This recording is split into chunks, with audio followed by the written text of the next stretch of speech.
Hello, dear viewers. You are on the channel where the scariest and most mysterious stories come to life. True events, dark legends, and fictional tales that will send shivers even down the bravest spine. Every story here is a journey beyond the ordinary. If you enjoy fear and the unknown, subscribe to the channel. And don't forget to leave a like so you never miss a single story. Today I will tell you a story that changed my life forever. This is not just a memory, it is the pain and sorrow of everyone who survived the terrible explosion at New London School in 1937. Don't forget to subscribe to the channel and hit like. Stories like this must be remembered so that such tragedies never happen again. He woke up on the morning of March 18, 1937, just like any other day, getting ready for school in the small Texas town of New London. His name was Jack, and he was a student at New London School, a place that felt more like a second home than just a building. He remembered how that morning the halls were filled with laughter and chatter, students rushing to their classes, teachers preparing their lessons. Everything seemed so normal. He sat with his friends in the classroom, joking about homework and looking forward to the baseball game after school. He never imagined that within hours, his entire world would be shattered by a disaster no one saw coming. He heard the bell ring for the afternoon classes, and everyone moved through the halls, some to the science lab, others to the woodshop. He was in the woodshop class when he noticed a faint smell, something strange, almost like rotten eggs, but he didn't think much of it. He remembered his teacher mentioning that the school had recently switched to a new natural gas system to save money. He saw his friend Tommy plug in a sander, and suddenly, with a deafening roar, the entire building shook as if the earth itself had split open. He was thrown off his feet by the force of the explosion, debris raining down, the lights going out, and screams echoing all around. He tried to stand, but the room was filled with dust and smoke, making it impossible to see more than a few feet ahead. He heard the cries of his classmates, some calling for help, others sobbing in fear, and he realized something terrible had happened. He crawled across the floor, searching for an exit, his hands scraping against broken glass and splintered wood. He could hear the sound of sirens in the distance, but inside the ruins, time seemed to stand still.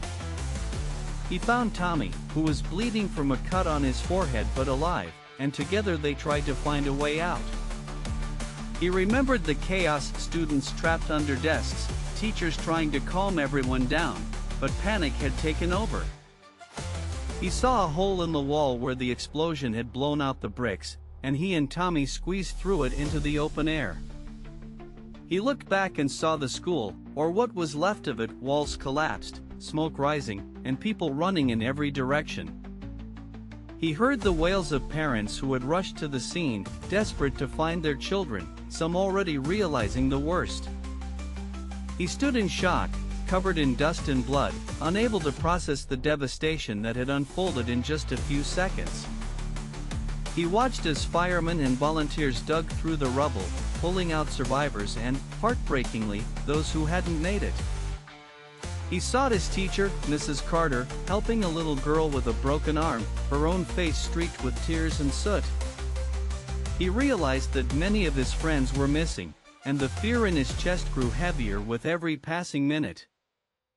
He tried to help, moving bricks and calling out names, hoping to hear a familiar voice answer from beneath the wreckage. He remembered the sound of the explosion, a thunderclap so loud it could be heard for miles, shaking the entire town to its core. He overheard the adults say that a leak in the gas line had filled the school's basement with invisible, deadly fumes. He learned that when someone turned on an electrical device, it sparked the gas, causing the catastrophic blast. He saw people carrying stretchers, some with children who would never go home again, and the reality of the tragedy began to sink in. He felt numb as he wandered among the crowd, searching for faces he knew, praying for a miracle that would never come. He heard the town church bells ring, not for celebration, but to call the community together in mourning. He saw his mother arrive, her face pale with terror, and he ran into her arms, sobbing uncontrollably as she held him tight. He learned that nearly 300 students and teachers had died that day, making it the deadliest school disaster in American history. He attended funeral after funeral, the town draped in black, families grieving side by side, united in their loss. He saw the governor and reporters come to New London, promising change and answers, but nothing could bring back those who were lost. He struggled with nightmares, reliving the explosion every night, waking up drenched in sweat and haunted by the screams. He blamed himself for surviving when so many others hadn't, a heavy guilt that would follow him for years. He remembered the faces of his friends Tommy, Sarah, Billy, and wondered why they had to die so young. He found comfort in talking with other survivors, sharing memories and tears, trying to make sense of the senseless. He learned that after the tragedy, laws were changed to require gas companies to add a smell to natural gas, so leaks could be detected. He knew that this small change would save countless lives in the future, but it was paid for with unimaginable loss. He visited the site where the school once stood, now a memorial garden, with the names of the victims etched in stone. He placed flowers there every year, whispering prayers for his friends and promising never to forget them. He saw the pain in the eyes of parents who lost children, a pain that never truly faded, even as the years passed. He tried to move on, finishing school in a temporary building, but nothing ever felt the same again. He realized how fragile life was, how quickly everything could be taken away, and he vowed to cherish every moment. He told his story to anyone who would listen, hoping to keep the memory of that day alive and prevent future tragedies.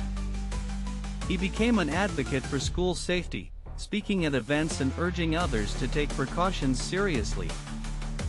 He watched as New London rebuilt, the scars of the past always present but the community determined to heal. He made new friends, but the loss of those he loved never left his heart, a quiet ache he carried everywhere. He learned to find hope in small things, a sunrise, a kind word, the laughter of children playing safely. He understood that grief would always be a part of him, but so would the courage to keep living and loving. He saw how the tragedy brought people together, neighbors helping neighbors, strangers comforting each other in their darkest hour. He honored the memory of the lost by living a life of kindness, compassion, and gratitude for every new day. He visited the memorial each anniversary, lighting a candle and remembering the friends he would never see again. He encouraged others to speak up about safety concerns, reminding them that one voice can make a difference. He forgave himself for surviving, realizing that his life was a gift he could use to help others. He promised to tell the story of New London as long as he lived, so no one would ever forget what happened there. He watched as generations grew up, never knowing the pain of that day, and felt both relief and sorrow. He believed that remembering the past was the best way to protect the future, and he urged others to do the same. He thanked everyone who listened to his story, knowing that each listener helped keep the memory alive. If his words touched you, please like and subscribe to the channel. Let more people learn about the New London tragedy. Share this video with your friends and family, so no one is indifferent to the importance of safety and remembrance. Leave your thoughts and feelings about this story in the comments. He would love to know how it made you feel. His mission continues, sharing real stories so that no one is forgotten and past tragedies are not repeated. Don't forget to turn on notifications so you never miss a new episode. There are many more important stories ahead. Until next time, take care of yourselves and your loved ones, and let the memory of those lost always live in our hearts.